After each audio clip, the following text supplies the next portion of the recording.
Hello, everybody. Thank you for joining us today. We have a terrific webinar, a very timely topic, and a very interesting topic.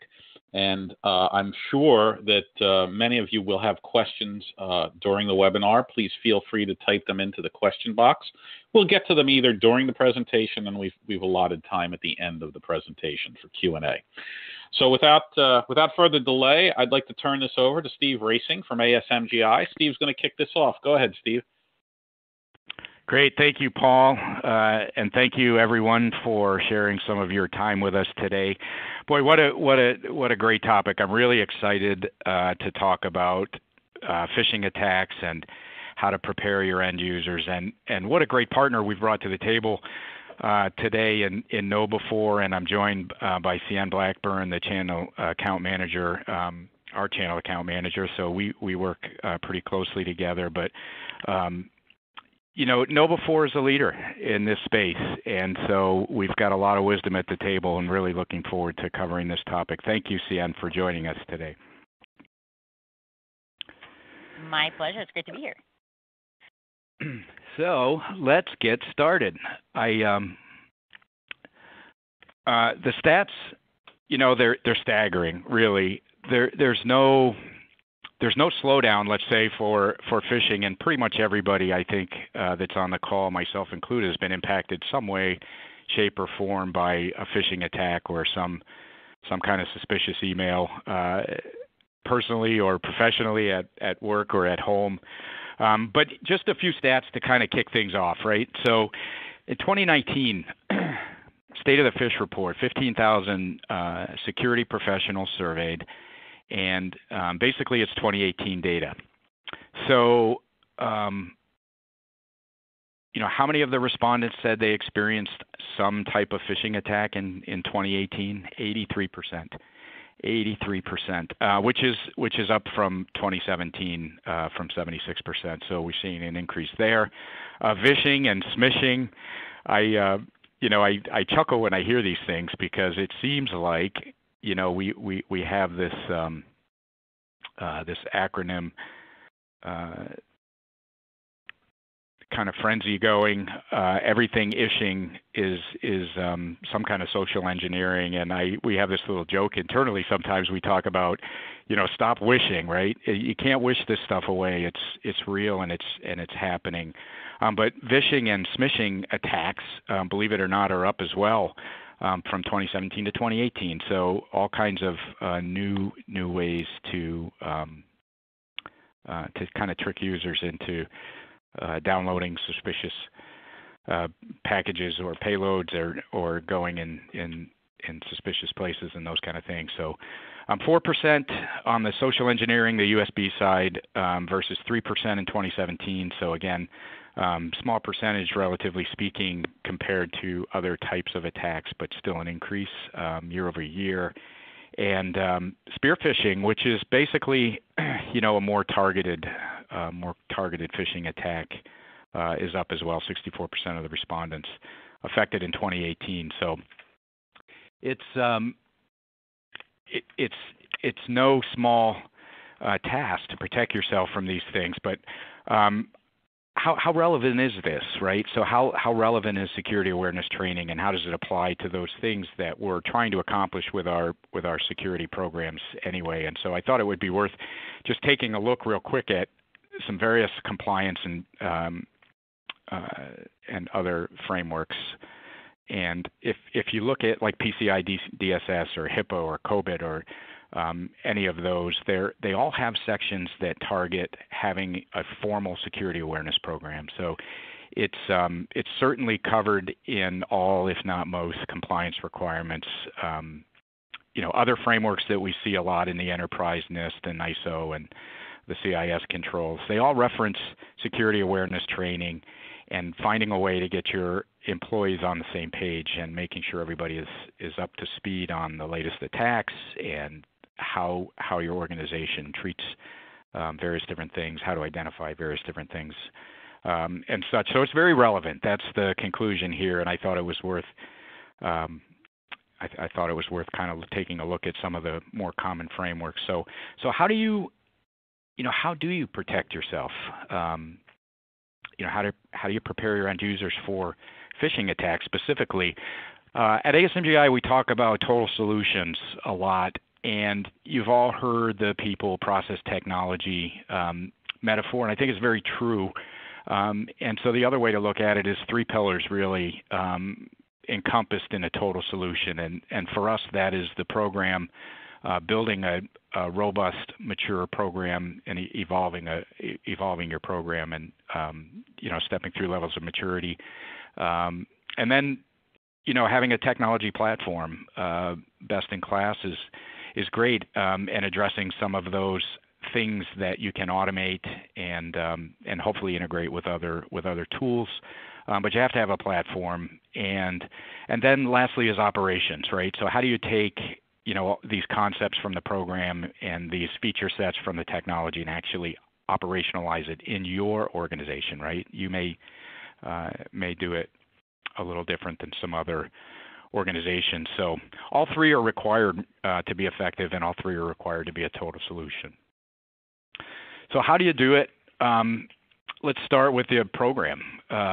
So one of the things that is worth noting, ASMGI is kind of the bookends, right? So we focus a lot on the GRC side, on the program side, and on operationalizing it, and we leverage partners like KnowBe4 for the technology platform. So when you build a security program, I actually borrowed this slide directly from KnowBe4, and there is a feature in the KnowBe4 platform to automate setting up a program, and you could build a case that this is actually a part of the operations, right? Program also has policies and procedures and just kind of the written structure of not just what you're going to do and what you're going to accomplish and the outcomes that you want to achieve, but also how, right? So policies and procedures. But KnowBe4 does a really good job of saying, hey, let's break this down and get to the heart of the matter. If you want to talk about phishing, then we can build a program specifically around that, and we can automate and log all of these steps that you need to go through and make sure that they're accomplished. So it's a great tool for doing that.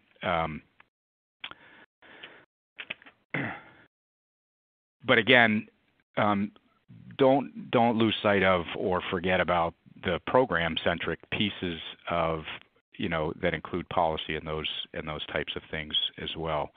And then if we move to the center pillar of the technology platform, again, the KnowBe4 product suite is the platform that we leverage for that, and it includes a very robust security awareness training platform, which connects to a tremendous library of training materials and those types of things, but also specifically on the email and phishing side, a lot of features that are very sophisticated as it relates to getting your users on board with what does a phishing email look like, and actually stepping through the process of testing for phishing and those types of things. So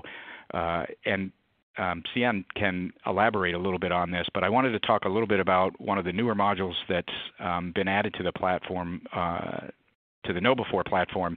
The PhishER functionality is basically incident response as it relates to phishing emails, right? So what if you do get a phishing email? How do you respond, and making sure that you can automate and orchestrate some of those activities and increase those efficiencies.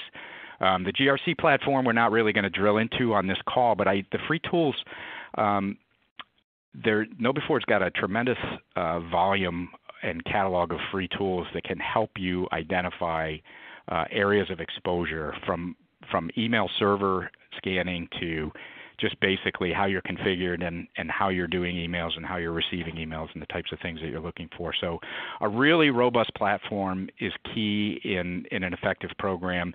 And Cian, is there anything that you'd like to add from a platform standpoint or a PhishER standpoint that you think is worth noting before you get into your slides? Yeah, no, thank you. I think no, I think you did a great job. You hit the nail on the head. I mean, yeah, PhishER really is. It's to help you with the real life phishing emails, right? Help you triage them, figure out, it's a nice single pane of glass of seeing everything that's kind of coming through your network, getting reported if it's a spam email, a clean email, or if a real life phishing email, just kind of helping you manage that immediately. And we'll talk a lot more about the security awareness training platform, but in my slides. But that's good about PhishER. So thanks for bringing that up. Yep, awesome.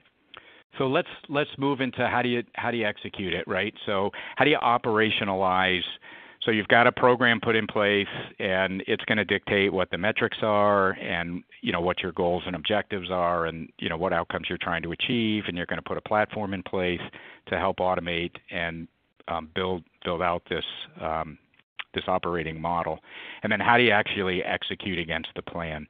And so there are a couple key elements, I think, to effectively operationalizing protection against phishing emails. And again, I leveraged some material that KnowBe4 has put together, but I really like the approach of kind of plan like a marketer, test like an attacker. It's a great mantra, and if you think about it, planning like a marketer is about doing test cases. There are all these tools that marketers use on a regular basis, but it's always about testing what kind of response you get and those kind of things.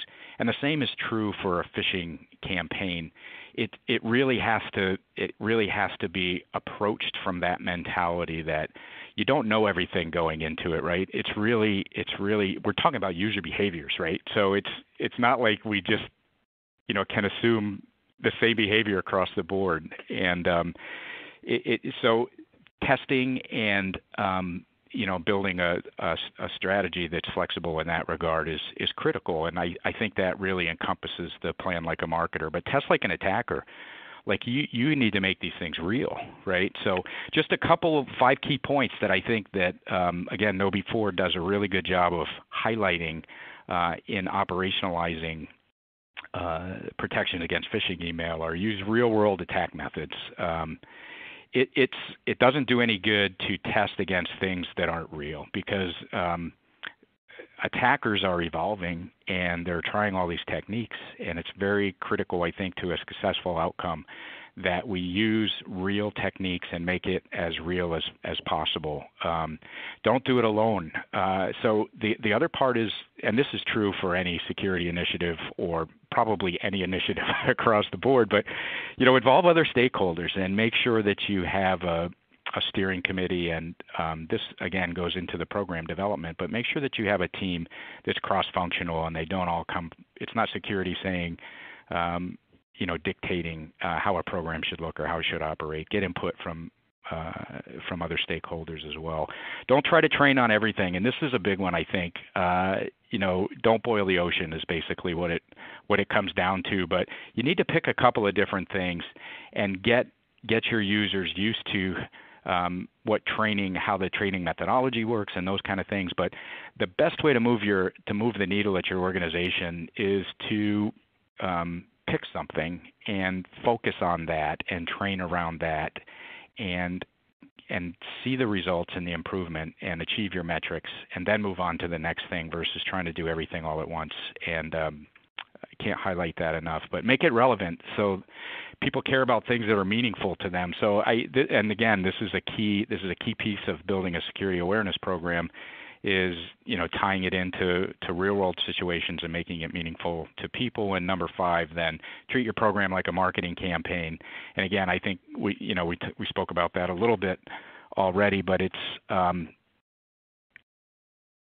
good mentality to take into it. So the other part of executing the plan are 4 steps for phishing your users, and I think these are good suggestions as well. But number 1 is conduct baseline testing. So you have to establish where you are today. And we have this saying at ASMGI that everything is gap based, right? Here's where I am today. Here's where I want to be, and here's what I need to do to get there. So it's critical that you conduct the baseline testing so that you have the information you need communicate to the management team to understand, why it's important that you're doing this to begin with, and all these various different things. But establish your baseline, and that'll be it's called a baseline for a reason, right? That'll be the baseline for for how successful your campaign is, and also for establishing what steps to take next. Number 2, train your users. On-demand, interactive, and engaged computer-based training instead of old-style PowerPoint slides, right? So people do not like to be told or dictated to. So making it less instructional and more interactive, I think, is one of the reasons that modern approaches to security awareness training are more effective. And people have different learning styles, so this is the other key element is multimodal. Don't think you can just leverage one mechanism and it'll work for everybody. Some people are visual trainers, some are audio. Some people need to hear what to do. Some people just need to be told what the boundaries are, like they can read a policy and be good. Other people need reinforcement and reminders and those kind of things. So number 3, fish your users. So test it.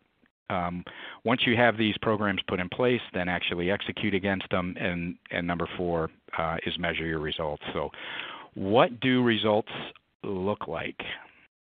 So I wanted to touch on this because it is phenomenal when you leverage a modern platform for awareness training, and particularly around phishing. These are the kind of results that you can expect. And so when you look at this graphic, KnowBe4 has a term they call fish-prone percentage, or PPP, and basically it's the people who take the bait, right, or get hooked.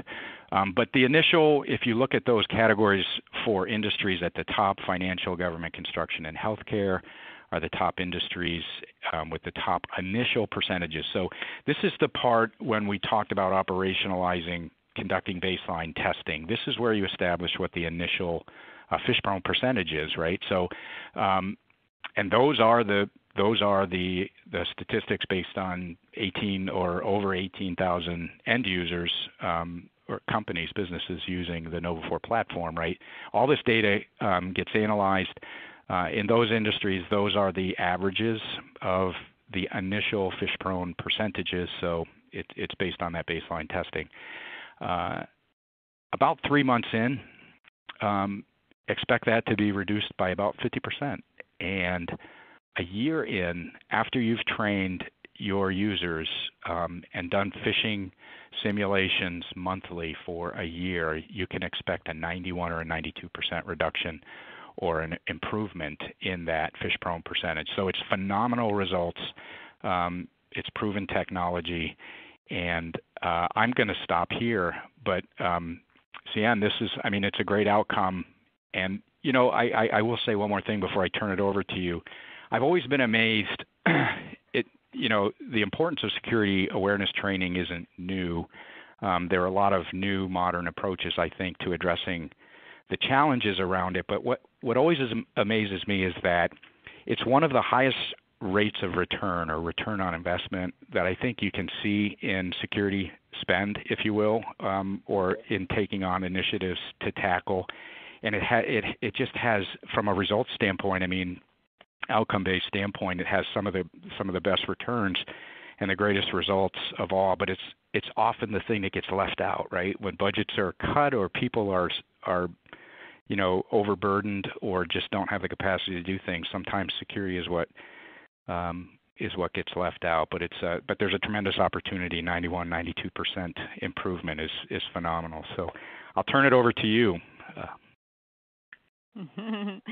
Thanks so much, Steve. And yeah, I definitely agree. I think obviously training your users has been around for decades, right? But what our executive team affectionately calls our product is new school security awareness training, definitely trying to revamp what people, think of as training when you're just kind of sitting in a dark room, watching a slideshow, getting getting distracted by your phone or thinking about something else or eating or whatever the case may be. We're really trying to look at it in a much different light to really change that culture, change the behavior of your users, of your environment at your work, because that really is the best way to help protect yourself against these hackers. So. Obviously, as you see on my slides, at Know Before, our mission is really to enable your employees to make smarter security decisions every day. And really the point of this slide, I think, is, we have over 27,000 customers, growing by like 1,000 customers a month. But as you see, they're literally in every market segment. Each piece of the pie is pretty evenly cut up. So it's not like any specific industry is experiencing this more over than the other. Maybe at certain times of the year they might experience, phishing attacks higher than other people, but overall, over the course of time, everybody, has this type of issue right now. And it really is staggering that like 91% of a data breach really does come from a spear phishing attack. It's not, it doesn't matter if, they're not trying to get in your network by just like hacking into your system or whatever the case may be. It's the spear phishing attacks. It's tripping up your users when they're not paying attention, impersonating the CEO or some sort of executive, or, such a big thing. I mean, everybody's so, wants to document every moment of their life on social media these days. It's so easy to find out, personal information about each person. All you have to do is, announce that your company's having a potluck on Friday, and for somebody at the office to post on Facebook that they're so excited about the company potluck on Friday. And now a hacker has that information and can, very easily, target a phishing attack, sending out an email saying, hey, I know you're excited for the company potluck on Friday, like impersonating the person's manager, saying, click on the link below and to sign up for what you're going to bring so we don't have duplicates, right? And then just like that, they're in the network. So it's just so easy these days to do that. And I think, to me, the thing that sticks out the biggest on this slide is that 75% of companies had the most up-to-date endpoint protection. It is at least 15% of the emails get through your spam filter, get through your firewall. Whatever you have up, the hackers are one step ahead. It's not a question of if, it's a question of when it gets through your whatever you've got up, and how your users are going to handle it. Are they prepared? Are they really paying attention to the little things in that email? And then again, it's the CEO fraud that's the biggest problem in the industry right now. It's you get an email from one of your executives asking you to wire money or to go buy. I mean, the big thing now we see so much is, some executive emailing their admin or somebody on their team saying, hey, I really need you to go buy some, Starbucks gift cards for the team. Here's, please send me a picture of the gift card information, the back of the gift card information to show me that you've got it, like once it's done.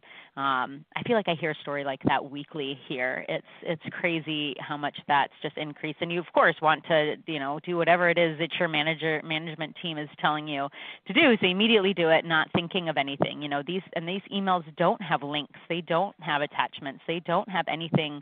There's no grammar errors. It's not like the Prince of Egypt is asking you to wire him $900,000. Like those obviously we still see, but those aren't the ones causing the problems. It's the really sophisticated hackers that are trying to get that personalized information and catch you when, your guard is down. So all of this, right, is leading up to the people are really your critical layer, that you need to create a fabric of security programs to make sure they're paying attention, they're on their toes, they're always, security is top of mind with them when they're looking through their emails. And we really do, our program, of Steve was kind of saying is, you're training your users at least once a quarter, phishing them at least once a month. We have, you get posters and artwork that you can hang up in your office so they can see it down the hallways, newsletters and security documents that can get distributed.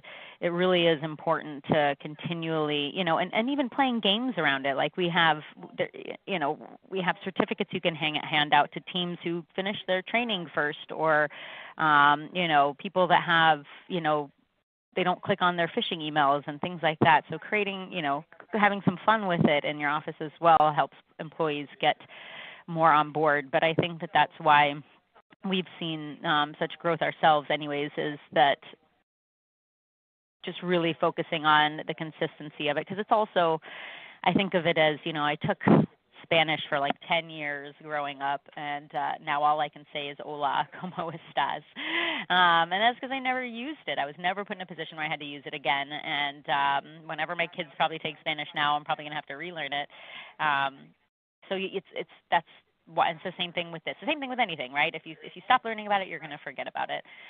Also, things are constantly evolving. They're constantly changing the security world. There's always some sort of new attack or way hackers are trying to get into your system. So it's really important to have that continuous education for your users.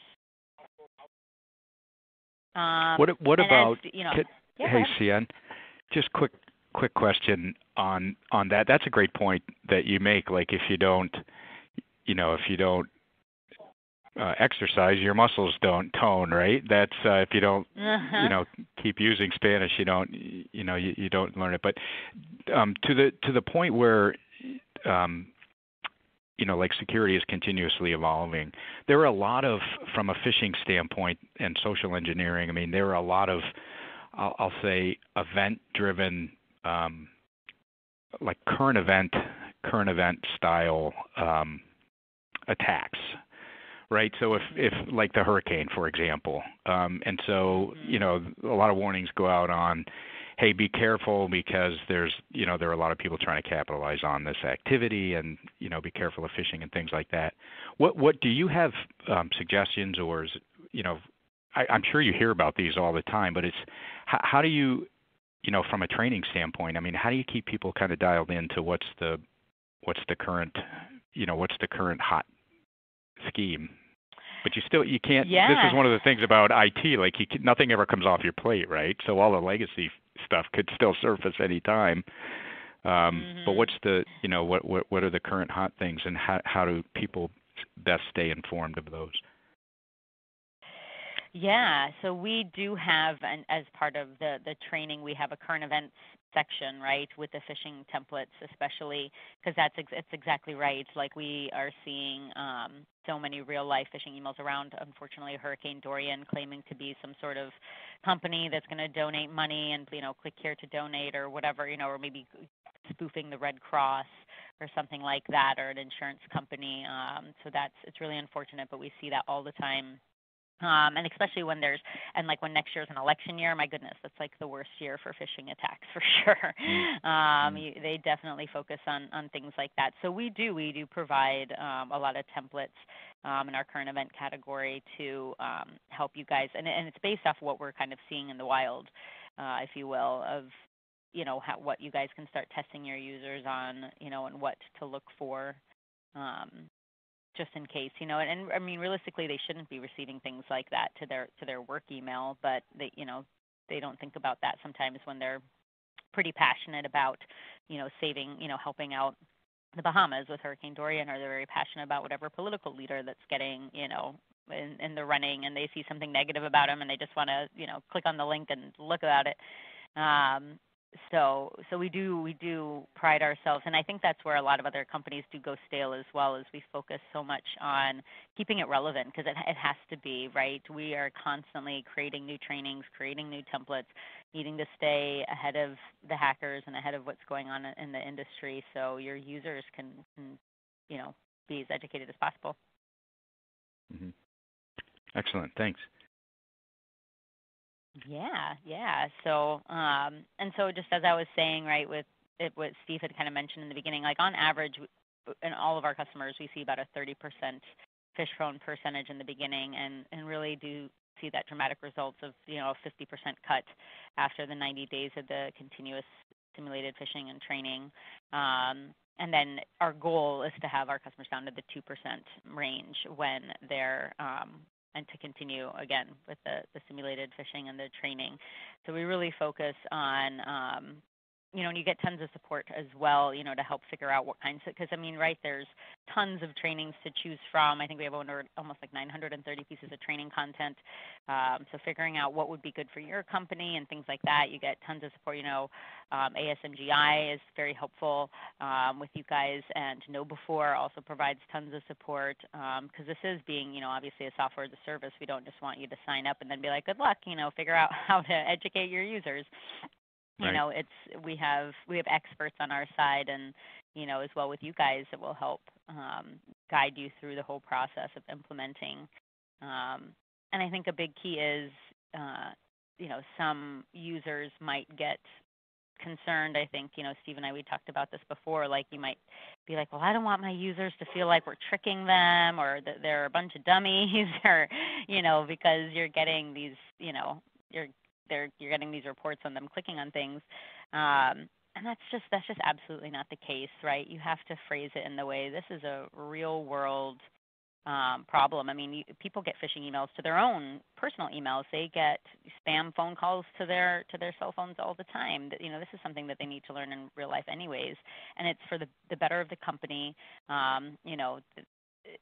You don't want that one person that clicks on one phishing link to, jeopardize all the company's finances or the company's reputation, where they lose half their customers, and then they have to close their doors, and then everybody's out of a job. It really is talking to them in that way, that it's protecting them, it's protecting their job, making sure everybody's more educated and paying attention,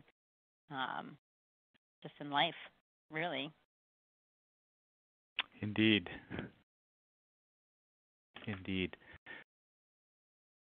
I think that is mainly what I had. I went through that rather quickly, but are there any kind of questions out there that anybody had about, security awareness training, implementing it? We do actually have several questions, so I'll start to process through those. Let's see, what do we have here? Let's get back. I'll come back to the webinar thing. Why don't we go ahead and we'll do some questions, and then I'll come back, and I want people to see what's next. And I know there's a really great webinar coming up from KnowBe4 as well. But anyway, here are some questions. Great job, Sienna or Cien. There's a lot of good material, here, and some great questions. So let's see. Okay, so here's one. How does your system handle real phishing email versus a test email? So we talk about training and phishing your users internally with kind of mock attacks. So how does the system differentiate between a real phishing email and a test? Yeah, so obviously we focus mainly on educating your users with our security awareness training platform. But our Phish tool is kind of where that comes in handy. So one of our free tools is the Phish Alert button, which is just this little button that embeds into your email. Looks like a little fish hook, and works with Outlook, Office 365, things like that. And whenever they think that they have a real life phishing email or a simulated whatever they think, they just click on that little fish hook, and it can get sent to our Phish. Now, if it's a simulated one, it won't get sent there because the system knows it's a simulated one. But if it's not, it would go to our Phish tool, and that's really the tool that has the machine learning and looks at the email and says, okay, this is, this looks like it might actually be a malicious email, and we'll categorize it as such, or might categorize it as a spam email, or even farther, and might say, no, actually, this isn't a spam or a malicious email. This is a regular, just good old email. And you can have it set up so it sends that email right back to the user, so that it doesn't hinder any production. But then, if it does categorize it as a threat, you go, and it's good to check it, maybe once a week or daily or something like that, just to see what has been categorized as threats, and then you would handle it however you would want to handle that with your internal processes. Mm-hmm. Mm-hmm. Yeah, no, it's a great tool, clearly, to be able to address those real phishing emails that are coming in. But can you just walk us through what does incident response for a phishing attack look like? What does it entail? I think it really depends on the the the end user, how big their team is and what they're trying to accomplish. If it's just a one-man show, then sometimes you have to just say, you send the email back, you reply to the person and say, did you click on any of these links or did you do anything with this email? And hopefully they didn't. And then you just know to maybe go in your systems, try and reconfigure things to make sure that it doesn't get through again. But then if they did do whatever, click on the link or do whatever is in the email that it was asking, then now you need to start looking in your network for if there's anybody kind of already in there taking advantage of stuff. But really the system is more focused on you knowing that it's there and the education of the users. Because sometimes we've even seen with some customers that their users get overly click happy, right? And they're submitting all these right. emails that are definitely yeah, not, that's right. Malicious. That's or disruptive to operations as well, right? That's it. Yeah. Right. So it can be, you can overly not overly educate them, but they can be overly cautious, and so it can be a great training tool for them to be like, okay, I know that you're trying to be cautious, but this is actually too far in the opposite direction. You're being disruptive to productivity. So here, they're still really not learning, right? They're not learning what to look for. They're just actually reporting everything. So it's another great tool in that situation as well. Yep. Yeah, and just one thing I'll add from an incident response plan. The default answer in security seems like it depends, but this one, it really depends on what the outcome of the phishing email is, right? What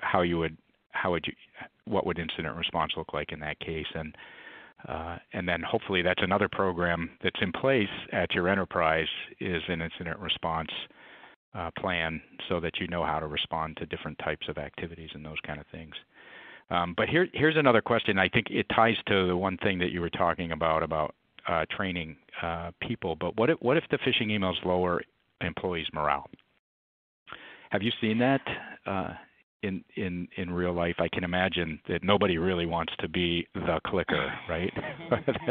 No. But you're not making people stand in the corner and wear like dunce caps, right? That's not what this is right, about. No. Well, if the company really wants to do that, we definitely don't suggest that. And it's not about publicly shaming them either. Of course, if they're clicking on it, it's more, when they do click on it, you can set up remedial training. So they might, like, say you had sent out some sort of phishing email about, it's time to update your Outlook password, click on this link to update it, and then they go to the next page and it shows, it looks like Outlook's normal, updating your password, and they enter in their information. This is all simulated or whatever. Then they click on that, and then they realize they've clicked on a simulated phishing email.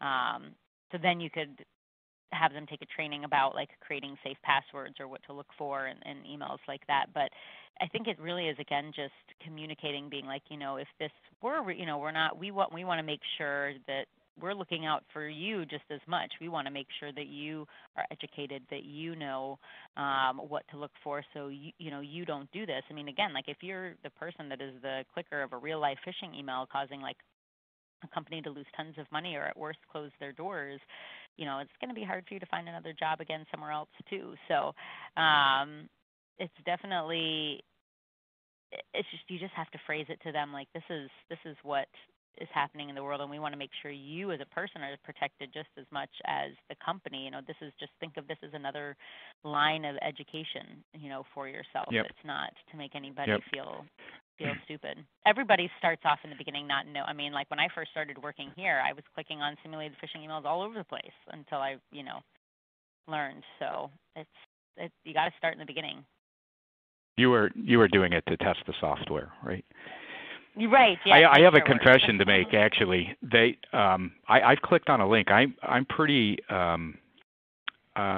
astute when it comes to that, and I don't click on things that I don't know where they're from, even if it comes from like my bank, or for example, I'm like, my bank wouldn't be sending me that, so I don't click on it. But I was actually, so here's a bit of a confession. I was at work on a Saturday, and I actually read something, and it was relevant, and I wish I could remember exactly what it was, because it would probably be a better story if I could. But in any event, I clicked on it, and I was like, oh crap. As soon as I did it, I knew it was a mistake, so I popped my laptop off my docking station and So that disconnected me from the network.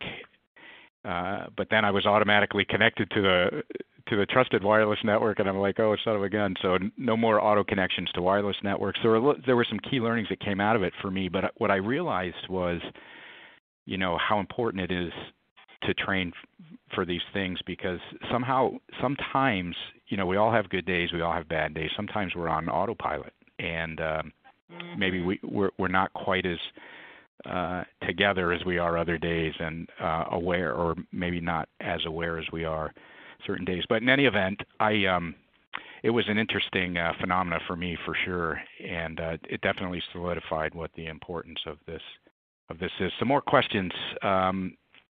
So let's see. I think you answered this one. What's the difference between the phishing alert button and the PhishER module? So that must be somebody who's pretty familiar with your platform, but you talked about that a little bit, CM, but is there anything that you'd like to add? Yeah, I think I could just say, since there's a question about it, that so the Phish Alert button, right, is a free tool that we have on our website. We suggest anybody have it, right, because it's a very efficient way of users to report what they think might be phishing emails, even if you're not running simulated ones. And also, it's just a constant reminder. It's sitting there in their email, just right next to their send and receive folder. So it's it's just constantly kind of reminding them if they're expecting that email. Do they know this person? Do those attach? Have you hung over the link? Does that link take you to where it should be taking you? Things like that. So that's an amazing tool that really every company should be using, regardless of using security awareness training. And then the PhishER is just the extra extension to help you triage those emails that do get reported. Excellent. Okay, so here's one about training modules. How do you pick the right training modules with so many to pick from? So how do you pick the ones that are most meaningful to your organization, right? I think that's a great question. Yeah, I think it really, you do have to put some thought into what you think. Do you have a lot of millennials working for you? Do you have a lot of baby boomers working for you? Maybe a mixture of both. What kind of phishing emails are you seeing a lot of? Are they CEO fraud phishing emails? Are they more trying to get your password changed, like we talked about? I think a really good rule of thumb, again, to get the company your users buying into doing it, is almost create marketing campaigns, but with security awareness training, and have October be creating a safe password month, and you do a training about why and how to create safe passwords. I would have never even thought about it, but before I worked here, so they encourage you to do passwords that are a sentence, a short sentence, of course, not a book, but say some sort of phrase that nobody else would know. My cat's name is Fluffy, and that's your password. That's a lot harder for them to decipher, and so the trainings are about things like that. And then maybe have some documents and newsletters sent out about how to create safe passwords, and some posters maybe around the office, and then at the end send out a phishing email to trying to get you to recreate your password. So I think just really thinking about and we have in our tool too categories that you can choose from. So kind of looking at the categories and being okay, each month we're going to have this, and then the next month is about physical security, and we actually do even have an active shooter training, and why it's important to check people's badges before they get come in. If you don't know that person, don't let them in. It's called tailgating. Things like that. So I think just really trying to choose all the different categories, thinking about your users and what would most affect them, the kinds of phishing emails that you're already seeing. And we do have, I think you used it actually in one of those slides, our automated security awareness program. It's just a quick questionnaire that asks you about your company, your environment, the issues that you're having, and it does spit out a project plan of how you should implement security awareness training. And then the customer success manager can get involved, and they will help figure out what trainings to choose from and how to progress, and what phishing templates to use and how to progress with those.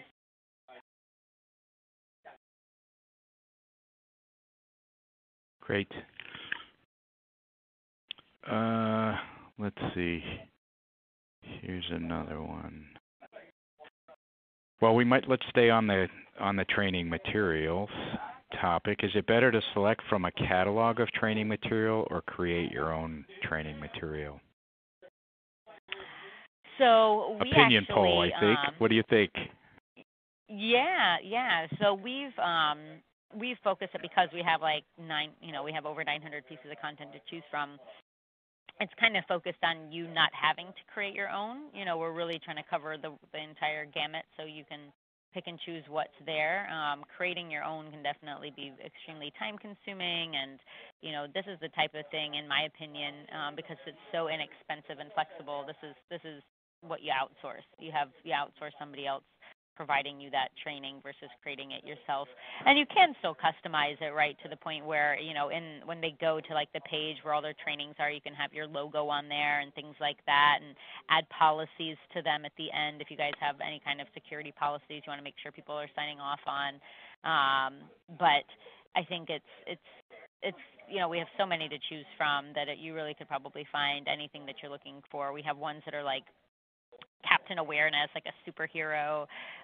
We have ones that are almost like a Netflix miniseries, right, where it's a drama that's, Company A is paying this inside man to infiltrate Company B because Company B is going through a merger, and Company A will will make more money if they know what's going on with the merger. So you really think that it's like a TV show that you're watching, but at the end of it, it goes over like what you've learned from a security awareness perspective, and how you would apply it in your everyday job or everyday life, right? So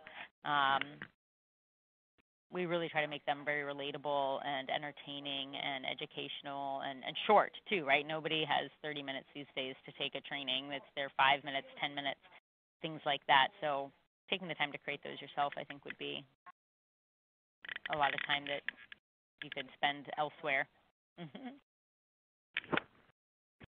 Yeah, excellent. And I guess I'll just chime in on that a little bit. We used to build pretty much all custom material, but libraries and your library, it's just so vast today, and security is changing so fast. It would be, to me, it just makes more sense actually to sign up for a library and pick from pre-established material. You have, to your point, you have everything, right? You could possibly imagine. It's right, and it would be difficult to create custom material that was I'll say more relevant to a specific topic.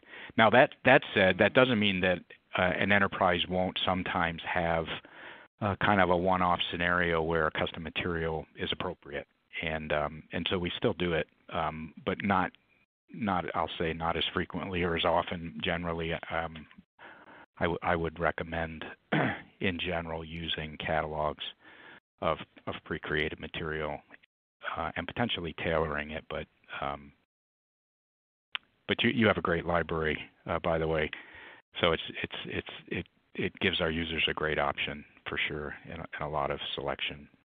So let's again, I think sticking to that topic. Do you build your awareness training around a certain set of controls, for example, OWASP Top 10 or CIS Top 20 or anything like that? We do have trainings on both of those in our console. And I actually wanted to I thought about it too while I was saying that we do, if you have your own learning management system, you can use our trainings in your own learning management system, like if you have other HR or whatever kind of trainings you may have. And in the same effect, if you have trainings that you want, you can upload your own trainings into our system as well. So even though we have tons to choose from, if you have one, if you just want a one-stop area to look at your trainings, you could do that as well. But otherwise, yes, in regards to OWASP and such, we do have trainings focused on that. Yep, excellent. Yeah, and again, that's the benefit of having a catalog. You probably have most of the common frameworks and control sets represented there. But one thing I would add is, again, it depends on what outcomes you're trying to achieve, right? That's so you would train towards the outcomes that you want. And to one of the slides that we talked about when you're putting your program together, don't try to boil the ocean, right? Pick pick something to Right. focus on and then select that and just go all in on that and try to create some results that align with your program requirements and those types of things, and then move on to the next topic. So, excellent. Well, you mentioned the learning management system, so that's a great lead into the next question, I think. Does the Noble4 platform contain or interface with any learning management systems? Right. Yes. So we do. So we're SCORM compliant, right? So as long, and I think most LMSs are. So as long as it's this, they're SCORM compliant as well, then yes, you can bring our trainings over to you, or vice versa. Excellent. Excellent. Okay, we still have time, so I'm going to keep going. We have more questions here. How do we make sure our employees are taking the training? Great question, right? So you put the training out there. How do you make sure that they're actually taking it? Right, yes. So we definitely have tons of report, right? Because the biggest thing is you want to show your ROI, right? So we have tons of reporting tools that are very dynamic to show who's taking what, when, and how long, and if they've passed and stuff like that. And if you notice that there's a section of people that aren't taking them and they're not passing and what have you, I mean, it's really great. Like earlier, I was saying how we have like the certificates and we have badges and all this kind of stuff. It's great to create some like healthy competition between teams or departments within your organization to make them, whatever team, gets first, gets like our superhero security badge or whatever the case may be, or even, include little gift cards like to Amazon or Starbucks or whatever around whoever gets the first one too. But also make it part of their key performance metrics, right? When they're having their yearly review or quarterly review or whatever it is that you guys do, go over their security awareness. Have they been taking their training? Have they had to take remedial training? Have they been clicking a lot of phishing emails? And our console is really intuitive to start training them, you can create groups where if somebody's clicked on a simulated phishing email 3 times in a row, now they're enrolled in another group that has to take training every month instead of every quarter, or just even after every time they've clicked on a specific, or once they've clicked on a specific phishing email, now they have to take a specific remedial training, or, so it's, I think it's just staying on top of them from a reporting perspective, understanding what they're doing, and being very transparent. Yep. Great. And just, to elaborate a little bit on the reporting side, are these canned reports? I mean, are they all pre-set up, or do you have to customize them, or do you have a selection where you just pick the standard reports that you want, or how does that work? Yeah, we have both, right? Where we have canned reports that are standard, or we have the custom ones. If you're looking, because again, with all these different customers and all these different industries, everybody was looking for a different kind of report to satisfy their, executives' ROI questions. So we do have very dynamic ones where you can kind of create your own, and it helps guide you, right, as to how to create your own. But then we also have canned, static ones that, if you're just trying to get a quick common report that we saw most customers need, you can get it there. Mm-hmm. Excellent. Awesome. So that's a good lead into this question. Are there industry-specific training modules and or email templates? Yeah, there are definitely, for sure. We have if they're in healthcare, we have some HIPAA trainings. We have definitely some trainings for finance. But there are definitely industry-specific trainings, yes, and phishing templates.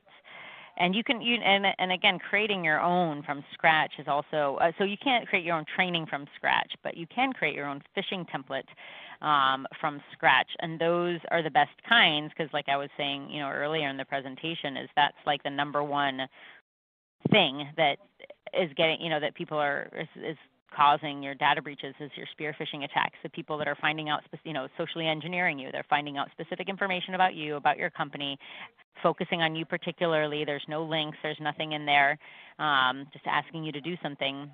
Those are the ones that get through. So, if you're having something like so we had they were trying to find like extra different fun benefits for us here internally. And one they had for a while was and I think actually we still have it, but regardless, is a life coach.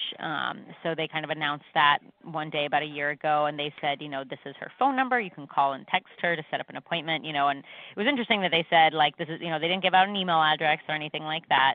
They just said, this is her phone number. They wrote it on a big whiteboard. You can call her if you want an appointment. Your first, 8 are free. But then, a week later, a simulated phishing email came out from them about, clicking on this link below to sign up, to select an appointment to meet with Chandra, our new, life coach. And even here, the amount of people that clicked on that was 50% or something like that. And we were all, they presented it at our next company meeting, and they were like, you guys have got to pay attention. These are the specific kinds that come through, A lot of people were kind of posting on social media, talking to their friends about how excited they were to have a life coach at their job for free. And, people clicked on that. So anyways, I digress. That is a great point, actually. Yeah. It's maybe it's encouraging to the rest of us, but it's not a good thing to hear that, even an organization that specializes in this is prone to clicking. But spammers are so sophisticated, phishers and phishing emails are so sophisticated these days, it's very difficult to discern, when it's happening. And I think that, again, it just supports why it's so critically important that you train your employees on how to identify when it's a phishing email. And those results that you publish are very real, right? And they're based on real data. Yeah. So it works. It really works if you stick to a regimen and a program. Your users get whatever we think about, whatever we prioritize in our minds, whatever's top of mind. I mean, those are the things we're best at, right? So it just makes sense. Just as with everything. So we're in life, winding right? down here on time, and I want to. Whoops, I'm sorry. Go ahead. Oh, no, I was just saying, just as with everything in life, if you stick to it, right, whether it's diet, exercise, That's security right. awareness training, That's right. learning another language, Yep. if you're not consistent with it, then you're not going to see the results. Yeah. So I want to save a little bit of time to go back to some of the things that are coming up, but I have one final question that I'll ask CN, and it's maybe a good way to close the Q&A part. But so the service that we're talking about here, is it time consuming to manage? What are your thoughts on this kind of speaks to how do you actually do this, right? And I always like to leave users with a feeling that they can walk away knowing how to get something done. So how do you do it, and is it time consuming, or does it have to be? Yeah, absolutely. So no, it definitely does not have to be time consuming. And we know, the people that built this console are the same people that are, they have busy security network, IT lives as well. So, they built it with that IT admin in mind, where it just can be a set it and forget it. It just takes a few minutes, or, maybe you spend like an hour to 2 hours one day setting it up for the entire year, picking out your trainings that you want to take, and you can set it up to start and end when you want it to throughout the year. The same with the phishing campaigns. And then really it was just the reason you'd go back in is to check the reports, right, and how people are doing in regards to those phishing and training campaigns. Yep, awesome. And I will add that this is part of what this is part of the way that we work together, right? So, what we talk about at ASMGI is being gap-based and helping to fill the gaps at our clients or our customers, right? So you may have capacity and not expertise, or you may have expertise but not the capacity, right? So it isn't always a matter of whether you can do something; it's whether you should be doing that, or if you right, if there's something that's a better use of your time or more valuable, or those kind of things. So we're able to step in and really build the program and also operationalize.